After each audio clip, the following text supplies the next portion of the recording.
2026 අප්‍රේල් මාසයේ 14 වෙනිදා දහවල් ලිපගිනි මෙලවීමේ නැකත රාජ්‍ය ඒකාබද්ධ නැකත් සීට්ටුවේ දක්වලා මේ වන විට මුළු රට පුරාම ඒ නැකත යොදා ගන්නට ජනතාව සැදී පැහැදී සිටිනවා.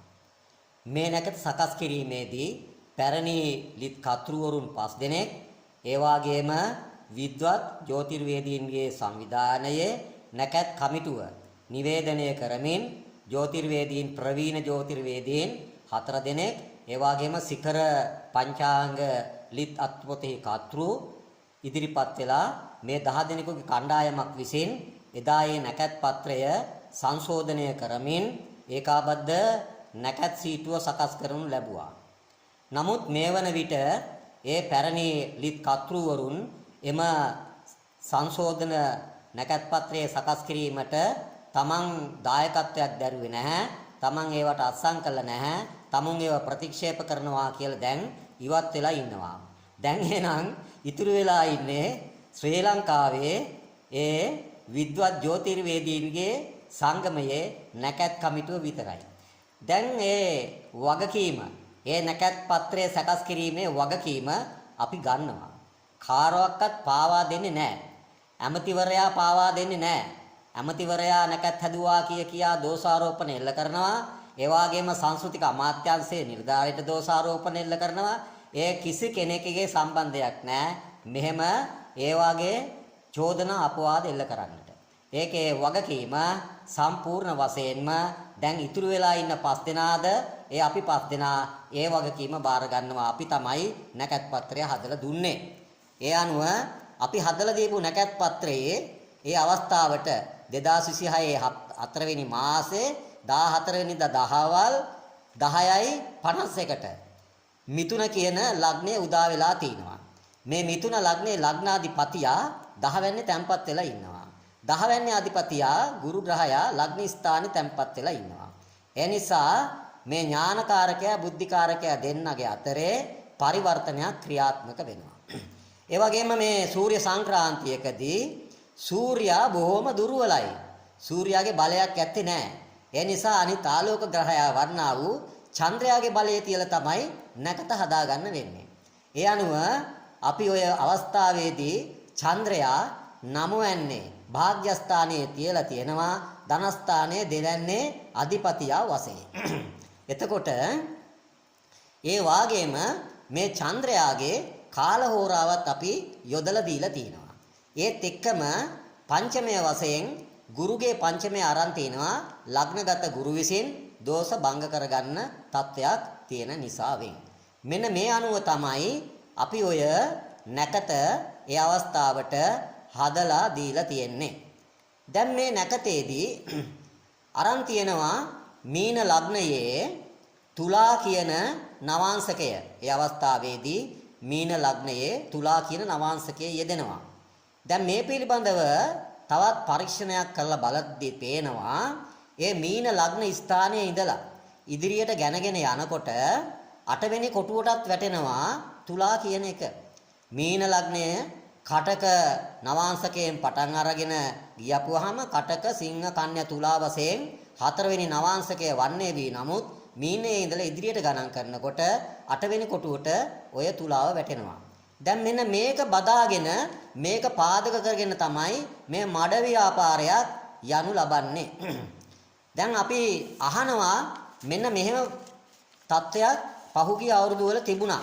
මේ පිළිබඳව ඒ නැකත් හදපු කට්ටියම තමයි දැන් මේ චෝදනාව එල්ල කරන්නේ. ඒ කට්ටියගෙන් අපි අහනවා 2009 අවුරුද්දේ අප්‍රේල් මාසේ 14 වෙනිදා උදේ 5:08ට ලිපගිනි මෙලෙව්වා. ඒ අවස්ථාවේදී නැගෙනහිර සිටිජයේ මීන ලග්නය ක්‍රියාත්මක වුණා තුලා නවාංශකයේ තිබුණා. දැන් මේ මීන ලග්න ස්ථානයේ ඉඳලා ඉදිරියට ගැනගෙන යනකොට ඔය 8 වෙනි කොටුවේ නම මොකද්ද? 8 වෙනි කොටුවේ නම තුලාව. එතකොට ඔය 2009 දී ඒ 8 වෙනි කොටුව ඒ කට්ටියට ගන්න හොඳයි 2016 දී අපිට නරකයි.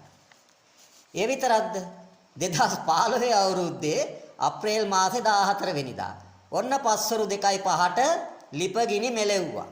ඒ වෙලාවේදී නැගෙනහිර සිටිජයේ තියෙනවා කටක ලග්නය උදා වෙලා කුම්භ නවාංශකයත් එක්ක. දැන් එතකොට ඔය කටක ලග්නයේ ඉඳලා කුම්භ නවාංශකයේ උදා වෙලා තිනකොට කටක ලග්න රාශියේ ඉඳලා ඉදිරියට එම ගැනගෙන යනකොට කුම්භය කියන රාශි නාමය වැටෙන්නේ කොහාටේ? 8 වෙනි කොටුවටනේ. එතකොට එදාට ඒක හොඳයි. එදා දවසේ ඇත්තන්ට ඔය නැකත හදලා ජනගත කරලා මේ කටයුතු සම්පාදනය කරන්නට ලිපගිනි මොලවන්නට ওই දවසේ එදා හොඳයි. මේ 2026 දී තමයි මේ නැකත හොඳ නෑ කියලා කෑ ගහන්නේ. එතකොට මේ නැකත පිළිබඳව තියෙන දෝෂයක් දොතට පේන්නේ.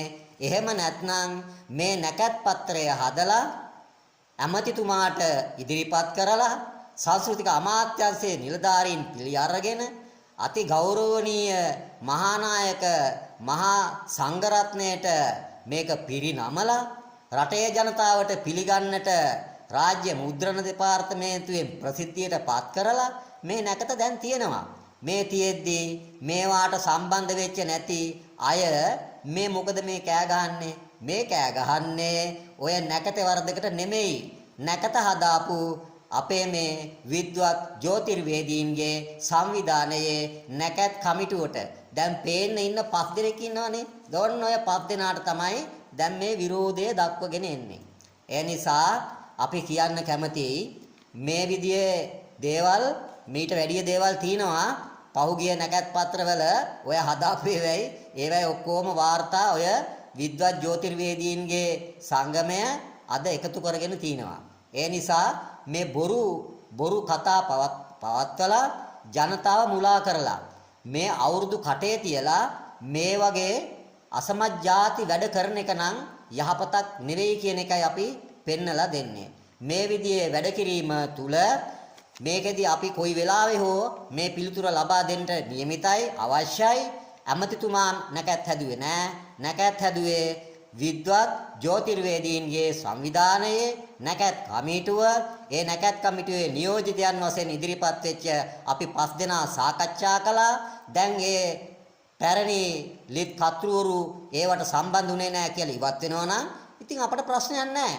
අපි 5 දෙනා තමයි දැන් මේ නැකත් හදලා දීලා තියෙන්නේ. එතකොට අපි 5 දෙනාගේ නැකත් පත්‍රයක් තමයි එහෙනම් මේ එලි දක්වලා තියෙන්නේ. ඒගොල්ලෝ නොදැනුවත්වම වාගේ අන්න අපිට ඒ අවස්ථාව සලස්සලා දීලා තිනවා. අපි හැබැයි කිසි කෙනෙක් පාව දෙන්නේ නැහැ. අපි බාර ගන්නවා ඒ වගකීම බාර ගන්නවා. මේ වාගේ කරුණු තව අපි අධ්‍යයනය කරලා ඉදිරිපත් කිරීමටත් බලාපොරොත්තු වෙනවා. අනාගත අවස්ථාවන්හිදී රටේ ජනතාවගෙන් ඉල්ලා හිටින්නේ මේ නැකත ප්‍රශස්තයි යහපත් මේවා මණ්ඩලයක් විසින් හදලා තමයි ඉදිරිපත් කළේ ඇමතිතුමාට. ඒ අනුව තමයි මේවා එදා ප්‍රසිද්ධියටපත් උනේ. ඒ අනුව මේ නැකත භාවිතා කරන්න රටේ ජනතාව බයක් සැකක් ඇති කරගන්නට එපා. කොයි කවුරු පිටස්තරව ඉඳගෙන මොන දේ කතා කළත් අපි දැන් කාරණා දෙකක් පෙන්නවා. තවත් තියෙනවා ඕන තරම් කාරණාවල් පෙන්වන්න. ඒව වුණත් පෙන්වන්නට පුළුවන්. ඔබ මේ නැකත් භාවිතා කරලා ඒ වගේම 12යි 6ට අනුභවයේ වැඩ ඇල්ලීම ගනුදෙනුව ඒවත් කරන්න 10:51ට ලිපගිනි මොලවන්න. ඔබට සුබම සුබ අලුත් අවුරුද්දක් ත්‍රිවිධ රත්නත්‍රයේ ආශිර්වාදයෙන්ම සැලසෙත්වා කියලා අදිෂ්ඨාන කරනු ලබනවා. සැමට තෙරුවන් සරණයි.